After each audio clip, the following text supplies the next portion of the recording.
আলাইকুম প্রিয় শিক্ষার্থী, আশা করি তোমরা ভালো আছো। আলহামদুলিল্লাহ, আমিও তোমাদের দোয়ায় ভালো আছি। আজকে আমি আমার 230 নম্বর লেকচার শুরু করতে যাচ্ছি। প্রিয় শিক্ষার্থী, আজকে 230 নম্বর লেকচারের শুরুতে তোমাদের প্রতি আহ্বান রাখবো আমার ইউটিউব চ্যানেল ফ্লার্ট ভিডি চ্যানেলটি সাবস্ক্রাইব করে নেওয়ার জন্য। ফ্লার্ট ভিডি চ্যানেলটি সাবস্ক্রাইব করে নিলে আশা করি তোমরা উপকৃত হবে। প্রিয় শিক্ষার্থী, আজকে একাদশ শ্রেণীর ভেক্টর অধ্যায় থেকে একটি নতুন টপিকস নিয়ে আলোচনা করব। আজকের আলোচনা প্রথম টপিক হচ্ছে দ্বিমাত্রিক অক্ষের সাপেক্ষে ভেক্টর বিশ্লেষণ। দ্বিমাত্রিক অক্ষের সাপেক্ষে কি বিশ্লেষণ? ভেক্টর বিশ্লেষণ। দেখো, আমরা এখানে একটা চিত্র দেখতেছি। এই চিত্রে একটি এক্স ওয়াই প্রসঙ্গ কাঠামো রয়েছে। যে প্রসঙ্গ কাঠামো মূল বিন্দু হচ্ছে ও, এই ও বিন্দু থেকে আর দূরত্বে আরেকটি বিন্দু পি কল্পনা করলাম। এই পি বিন্দুর স্থানাঙ্ক হচ্ছে এক্স ওয়াই এবং ও থেকে পি পর্যন্ত দূরত্ব হচ্ছে আর, অর্থাৎ ও পি এর অবস্থান ভেক্টর হচ্ছে আর। এই আর ভেক্টরের কে আমরা কি করব? বিশ্লেষণ করব দ্বিমাত্রিক অক্ষের সাপেক্ষে। এখানে অক্ষ কয়টা? দুইটা, এক্স অক্ষ ওয়াই অক্ষ। এই জন্য এইটাকে আমরা বলবো দ্বিমাত্রিক অক্ষের সাপেক্ষে ভেক্টর বিশ্লেষণ। দ্বিমাত্রিক অক্ষের সাপেক্ষে কি বিশ্লেষণ? ভেক্টর বিশ্লেষণ। দেখো প্রিয় শিক্ষার্থী, তাহলে এখানে একটি ভেক্টর আমি আর কল্পনা করলাম। এই আর সমান আমরা লিখতে পারি, আর ভেক্টর সমান আমরা লিখতে পারি ও পি ভেক্টর, এবং পি হচ্ছে আর ভেক্টরের শীর্ষবিন্দু, ও হচ্ছে আর ভেক্টরের পাদবিন্দু। পি বিন্দুর স্থানাঙ্ক হচ্ছে পি এক্স ওয়াই। পি বিন্দুর স্থানাঙ্ক হচ্ছে কি? পি এক্স ওয়াই, অর্থাৎ পি বিন্দুটা এক্স অক্ষ বরাবর এক্স দূরত্বে এবং ওয়াই অক্ষ বরাবর ওয়াই দূরত্বে অবস্থান করে। ওয়াই অক্ষ বরাবর কি দূরত্বে অবস্থান করে? ওয়াই দূরত্বে অবস্থান করে। দেখো, আমরা জানি যে কোন ভেক্টরের মানের সাথে ওই ভেক্টরের দিকে, আমরা জানি যে কোন ভেক্টরের মানের সাথে ওই ভেক্টরের দিকে, কোন ভেক্টরের মানের সাথে ওই ভেক্টরের দিকে একটি একক ভেক্টর গুণ করলে, একটি একক ভেক্টর গুণ করলে, একক ভেক্টর গুণ করলে, কোন ভেক্টরের মানের সাথে ওই ভেক্টরের দিকে একটি একক ভেক্টর গুণ করলে আমরা কি পাবো? যে রাশিটি পাবো গুণ করলে রাশিটি একটি ভেক্টর রাশি হবে। অর্থাৎ যে রাশিটি পাবো, যে রাশিটি পাওয়া যায় তা একটি ভেক্টর রাশি। তাই একটি কি রাশি? ভেক্টর রাশি। আবার বলতেছি, দেখো প্রিয় শিক্ষার্থী, কোন একটি ভেক্টরের মানের সাথে ওই ভেক্টরটির দিকে একটি একক ভেক্টর গুণ করলে যে রাশি পাওয়া যাবে তা একটি কি রাশি? ভেক্টর রাশি। দেখো প্রিয় শিক্ষার্থী, এক্স অক্ষ বরাবর x কে আমি যদি একক ভেক্টর i দ্বারা গুণ করি, x অক্ষ বরাবর x কে, অর্থাৎ p বিন্দুর স্থানাঙ্ক ছিল xy, অর্থাৎ p বিন্দুর x অক্ষ বরাবর দূরত্ব ছিল স্মল x, এবং এই স্মল x কে যদি আমি একক ভেক্টর i দ্বারা গুণ করি, তাহলে x অক্ষ বরাবর একটি কি রাশি পাবো? ভেক্টর রাশি পাবো। এবং এই ভেক্টর রাশি হবে un সমান আমরা লিখতে পারি x i। ওই যে ভেক্টরটির দিকে ভেক্টরের মান এবং একক ভেক্টরের গুণফল, ভেক্টরের দিকে ভেক্টরের মান এবং কিসের গুণফল? একক ভেক্টরের গুণফল। একইভাবে y অক্ষ বরাবর যদি আমি pn কল্পনা করি, তাহলে pn সমান হবে yj। pn সমান কি হবে? yj হবে। এখন দেখো, ভেক্টরের ত্রিভুজ সূত্র অনুসারে এই যদি ওপি যদি লব্ধি হয়, ওপি যদি কি হয়? লব্ধি হয়, তাহলে ত্রিভুজ সূত্র অনুসারে আমরা লিখতে পারি, ত্রিভুজ সূত্র অনুসারে আমরা লিখতে পারি OP সমান UN plus PN vector. OP সমান ছিল R, PN সমান ছিল XI প্লাস, UN সমান ছিল XI, PN সমান ছিল YJ। এইটাই হচ্ছে দ্বিমাত্রিক অক্ষে ভেক্টরের বিশ্লেষণ। দ্বিমাত্রিক অক্ষে কার বিশ্লেষণ? ভেক্টরের বিশ্লেষণ। এখন দেখো, আমি যদি এই যে UN এটাকে x ভেক্টর দ্বারা লিখি, তাহলে x ভেক্টর সমান হবে xi, এবং pn কে যদি y ভেক্টর দ্বারা লিখি, y ভেক্টর সমান হবে yj। তাহলে আমরা এখান থেকে লিখতে পারি r ভেক্টর সমান x vector plus y vector. x vector plus কি ভেক্টর? y vector. এটাই হচ্ছে ভেক্টরের দ্বিমাত্রিক অক্ষ বরাবর ভেক্টর বিশ্লেষণ। দ্বিমাত্রিক অক্ষ বরাবর কি বিশ্লেষণ? ভেক্টর বিশ্লেষণ। এখন দেখো প্রিয় শিক্ষার্থী, আমি যদি এই দ্বিমাত্রিক অক্ষ বরাবর মান বের করতে যাই, সেই ক্ষেত্রে আমরা পাবো, দেখো, এটা যদি OPN ত্রিভুজ হয়, OPN এন সমকোণী ত্রিভুজ হয়, এখান থেকে আমরা লিখতে পারি ও পি স্কয়ার সমান O N square plus P N square, তার মানে আর স্কয়ার সমান x square plus y square, বা আর সমান হবে square root of x square plus y square. এটাই হচ্ছে কোন একটি ভেক্টর যদি দ্বিমাত্রিক অক্ষ বরাবর গতিশীল হয় বা ক্লিয়ার হতে থাকে সেই ক্ষেত্রে ভেক্টরটির মান, সেই ক্ষেত্রে ভেক্টরটির কি মান। এখন যদি আমি এই ভেক্টরের সাথে এই ভেক্টরের সমান্তরালে একটি একক ভেক্টর কল্পনা করি, এই ভেক্টরের সমান্তরালে যদি একটি কি ভেক্টর কল্পনা করি, একক ভেক্টর কল্পনা করি, সেই ক্ষেত্রে একক ভেক্টরটি হবে একক ভেক্টর হবে আবার বলতেছি আর ভেক্টরের সমান্তরালে কোন একটি একক ভেক্টর কল্পনা করলে একক ভেক্টর সমান হবে ভেক্টর ভাগ ভেক্টরের মান, সুতরাং একক ভেক্টরকে যদি আমি r3 দ্বারা প্রকাশ করি তাহলে r3 সমান হবে r ভেক্টর বাই r ভেক্টরের মান। এটাই হচ্ছে দ্বিমাত্রিক অক্ষ বরাবর ওই ভেক্টরটির সমান্তরাল একক ভেক্টর। আশা করি তোমরা বুঝতে পারছো। এখন আমরা ত্রিমাত্রিক অক্ষ বরাবর একক ভেক্টর বের করব, ত্রিমাত্রিক অক্ষ বরাবর ভেক্টর বিশ্লেষণ বের করব। ত্রিমাত্রিক অক্ষ বরাবর ভেক্টর বিশ্লেষণ, ত্রিমাত্রিক অক্ষ বরাবর কি বের করব, ভেক্টর বিশ্লেষণ বের করব। দেখো প্রিয় শিক্ষার্থী, আমরা এর পূর্বে দ্বিমাত্রিক অক্ষের সাপেক্ষে ভেক্টর বিশ্লেষণ বের করছিলাম, এখন ত্রিমাত্রিক অক্ষের সাপেক্ষে ভেক্টর বিশ্লেষণ বের করব।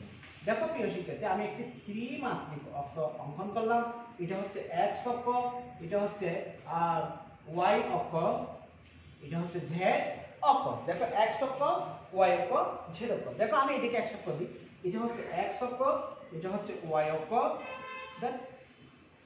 এটা y অক্ষ, এটা x অক্ষ, x y z, x y z। দেখো আমি এই অক্ষটাকে x অক্ষ কল্পনা করলাম, এটাকে y অক্ষ কল্পনা করলাম, এটাকে z অক্ষ কল্পনা করলাম। এটা হচ্ছে মূল বিন্দু। এই ত্রিমাত্রিক প্রসঙ্গ কাঠামোর সাপেক্ষে কোন একটি বিন্দু ফি কল্পনা করলাম, কোন একটি বিন্দু কি কল্পনা করলাম, ফি কল্পনা করলাম। এটা একটা বিন্দু ফি, এই ফি বিন্দুর স্থানাঙ্ক হচ্ছে x y z, ফি বিন্দুর স্থানাঙ্ক হচ্ছে কি x y z।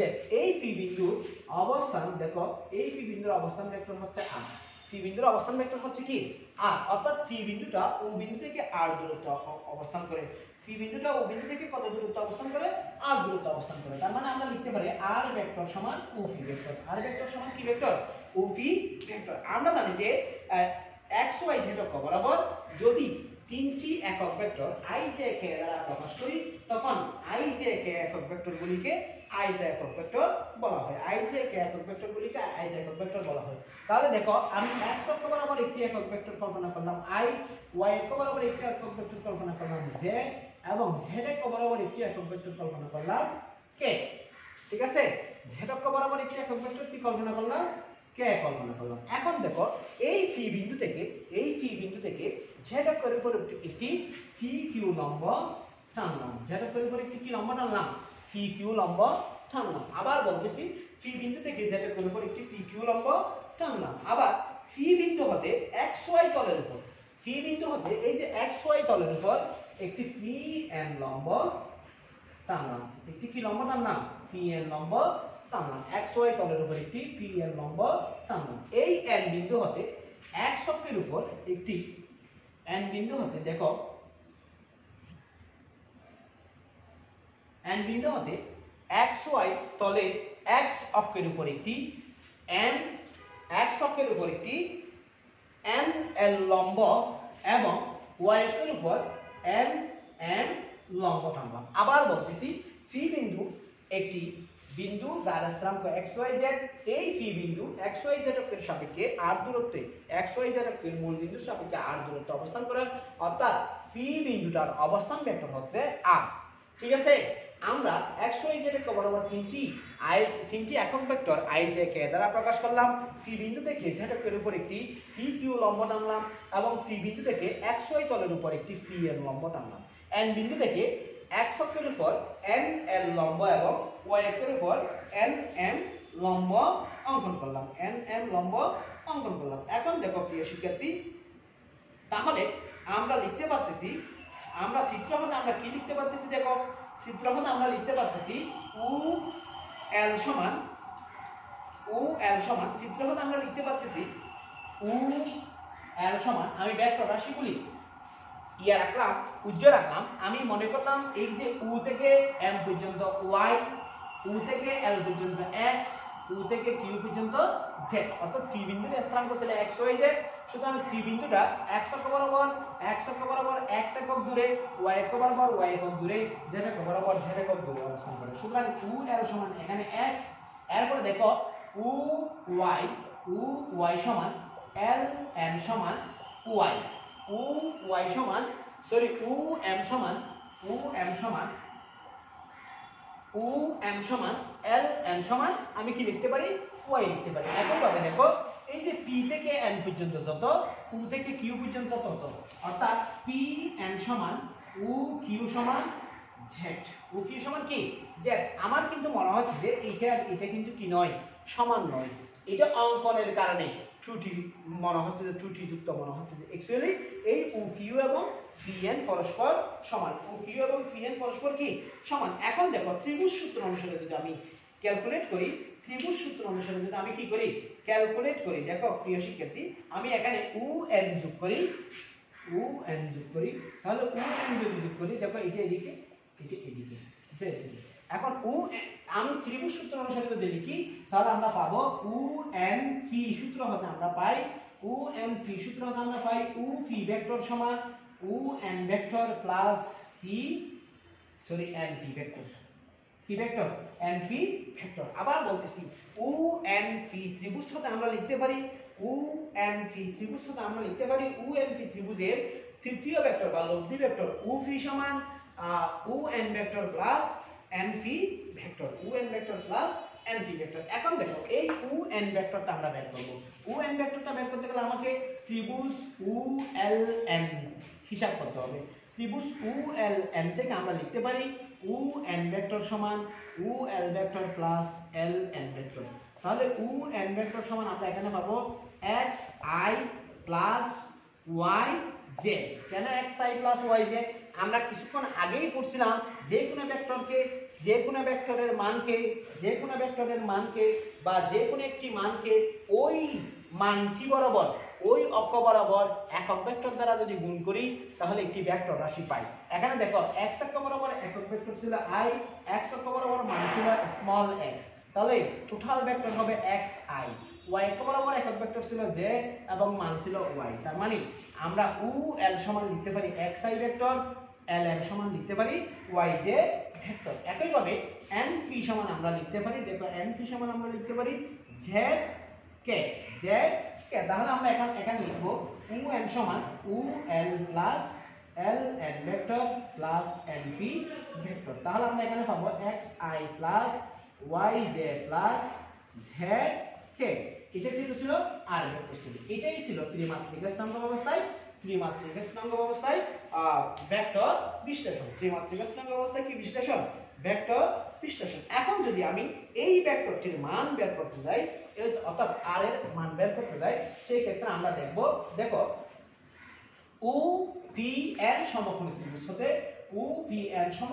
হতে আমরা পাই অতিভুজ স্কয়ার সমান ভূমি স্কয়ার প্লাস লম্ব স্কয়ার।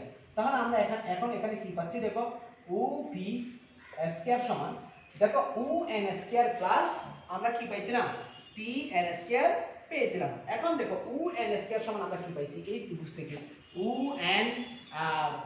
UNL সমকোণী ত্রিভুজ থেকে আমরা পাচ্ছি যে UN স্কয়ার সমান UL square plus LN square. আমি যদি এখানে বসাই দিই, তাহলে UL square plus LN square plus PN square. তাহলে দেখো এখানে UL সমান ছিল x স্কয়ার, ULN সমান ছিল y স্কয়ার, এটা ছিল z স্কয়ার। তার মানে r স্কয়ার সমান আমরা পাচ্ছি x square plus y square plus z square, বা r সমান square root of x square plus y square plus z square. এটাই হচ্ছে ত্রিমাত্রিক স্থানাঙ্ক ব্যবস্থায় অবস্থান ভেক্টরের মান। ত্রিমাত্রিক স্থানাঙ্ক ব্যবস্থায় কিসের মান, অবস্থান ভেক্টরের মান। আশা করি প্রিয় শিক্ষার্থী তোমরা দ্বিমাত্রিক স্থানাঙ্ক ব্যবস্থায় কিভাবে ভেক্টর বিশ্লেষণ করবে এবং ত্রিমাত্রিক স্থানাঙ্ক ব্যবস্থায় কিভাবে ভেক্টর বিশ্লেষণ করবে বুঝতে পারছো। দেখো আমরা এখন একটা গাণিতিক সমস্যার সমাধান করব। দেখাও যে একই বিন্দুতে ক্রিয়ারত দুইটি ভেক্টর রাশির মান সমান হলে এদের লব্ধি ভেক্টর রাশিদ্বয়ের মধ্যবর্তী কোণকে কি করে সমদ্বিখণ্ডিত করে। দেখো মনে করো আমি দুটি ভেক্টর কল্পনা করলাম একই বিন্দুতে ক্রিয়ারত, এই ভেক্টরের নাম দিলাম পি ভেক্টর, এই ভেক্টরের নাম দিলাম কিউ ভেক্টর।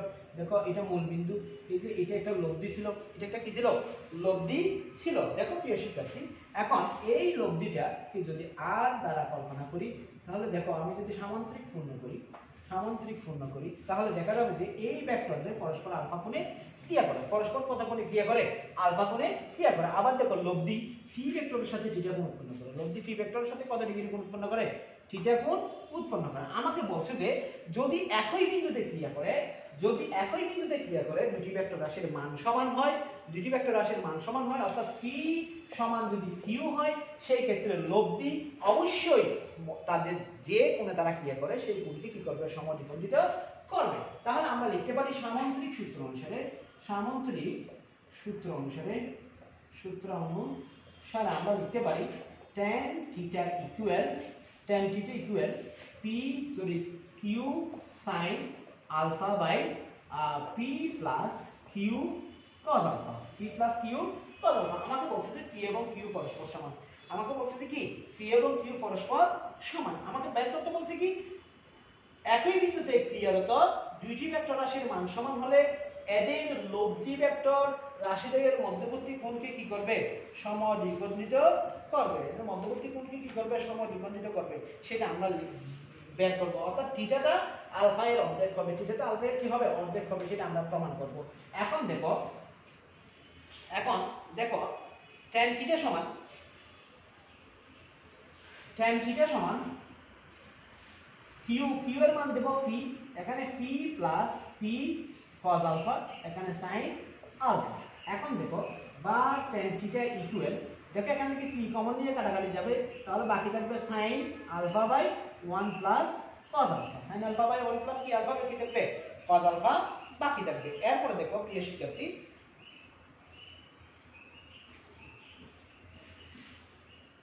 দেখো ত্রিকোণমিতিতে একটা সূত্র আছে sin 2 থিটা সমান 2 sin theta cos theta, 2 sin theta কি থিটা cos থিটা। তাহলে আমরা এখানে লিখতে পারি tan থিটা ইকুয়াল sin 2 থিটার পরিবর্তে এখানে sin আলফা আছে, তার মানে আমার এটা এরকম হওয়ার কথা ছিল। দেখো sin 2 into theta by 2, sin 2 into কত থিটা বাই 2, তাহলে 2 কাটাকাটি গেলে sin থিটা থাকবে, এখানে sin আলফা। তাহলে আমি এখানে লিখতে পারি 2 sin alpha by 2 into cos alpha by 2।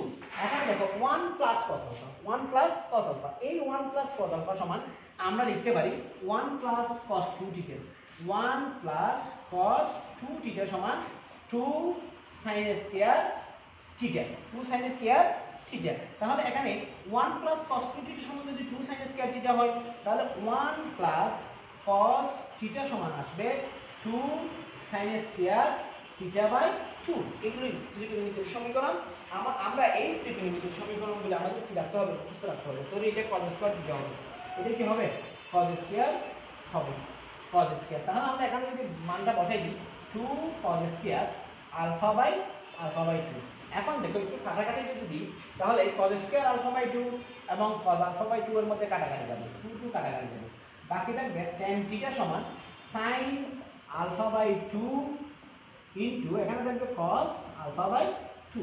দেখো tan থিটা সমান আমরা পাচ্ছি tan আলফা বাই 2, বা tan কেটে দিলে বাকি থাকবে থিটা সমান আলফা বাই 2। অর্থাৎ একই বিন্দুতে ক্রিয়ারত দুটি ভেক্টর রাশির মান যদি কি হয় সমান হয়, তবে এদের লব্ধি ভেক্টর রাশিদ্বয়ের মধ্যবর্তী কোণকে অবশ্যই কি করবে সমদ্বিখণ্ডিত করবে। আশা করি প্রিয় শিক্ষার্থী তোমরা বুঝতে পারছো। আমি আবারও আমার ইউটিউব চ্যানেল ক্লার্ক ভিডি চ্যানেলটি সাবস্ক্রাইব করার আহ্বান রেখে এখানেই শেষ করলাম। আসসালামু আলাইকুম ওয়া রাহমাতুল্লাহি ওয়া বারাকাতুহু।